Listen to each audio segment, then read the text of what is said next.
This section is about conditional statements. The objective for this lesson is to identify, write, and analyze the truth value of a conditional statement. By the end of this lesson, you should also be able to write the inverse, converse, and contrapositive of a conditional statement. Standard 3. Conditional statements are made out of two parts, a hypothesis and a conclusion. It is a statement that can be written in the form if P then Q, where P is your hypothesis and Q is your conclusion. Sometimes your text will give you a diagram that looks like this. The P or the hypothesis is always the inner circle, and the Q or your conclusion is the outer circle. Your hypothesis is the part P of a conditional statement following the word if. That's why it's over here, if P, and then the conclusion is the part of the conditional statement that follows the word then, right here, then Q. Q is your conclusion. This is an example of what we were talking about on the previous page. So blue jays is in the inner circle, it's your hypothesis. Birds is in the outer circle, it's your conclusion. You have to come up with a conditional statement by using that Venn diagram. So your conditional statement will be if an animal is a blue jay, because blue jay is in the inner circle, then it is a bird, because bird is in the outer circle. If an animal is a blue jay, then it is a bird. Let's do another example. This is a statement. An obtuse triangle has exactly one obtuse angle.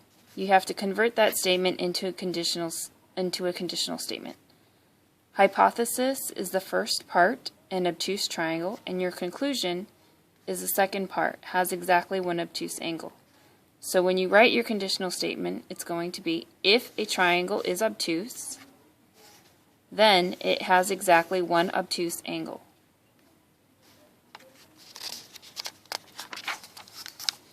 You're also going to need to be able to analyze the truth value. I made this little chart to help you figure that out.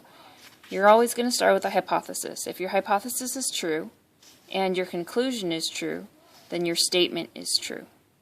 If your hypothesis is true but your conclusion is false, then the truth value will also be false. If your hypothesis is false, then it doesn't matter whether or not your conclusion is true or false, because your statement's going to be true automatically, because what you started with was a false statement. Let's go back to the second example. If you're going to show that a conditional is false, all you need is one counterexample. Just one. There's also something called a negation. If you find the negation of a statement, statement P, it's going to be not P. You're just going to put the word not in front of whatever it is. We use negations to write related conditional statements. These are the related conditional statements. So this is your original, if P, then Q. Your converse, you flip it. If Q, then P. You switch your conclusion and your hypothesis. The inverse, again, you're always going off the conditional. So the inverse is if not P, then not Q. You just put the negation in front of your hypothesis and your conclusion.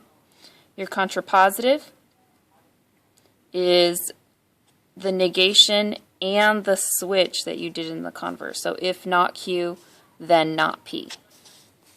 We'll see an example on the next page. So here's my conditional. If P, then Q. If Miss Perez is the only geometry teacher at EMS, then Miss Perez is the best geometry teacher at EMS.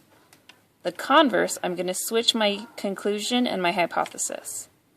So if Miss Perez is the best geometry teacher at EMS, then Miss Perez is the only geometry teacher at EMS. Now the inverse. I'm going to leave them in the same order, but I'm going to put not in front of both statements. If Miss Perez is not the only geometry teacher at EMS, then Miss Perez is not the best geometry teacher at EMS.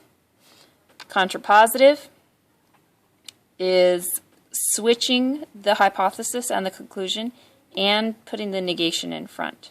So if Miss Perez is not the best geometry teacher at EMS, then Miss Perez is not the only geometry teacher at EMS. I hope this helps. Make sure that you write your summary at the end of your notes, and we can talk about it more tomorrow.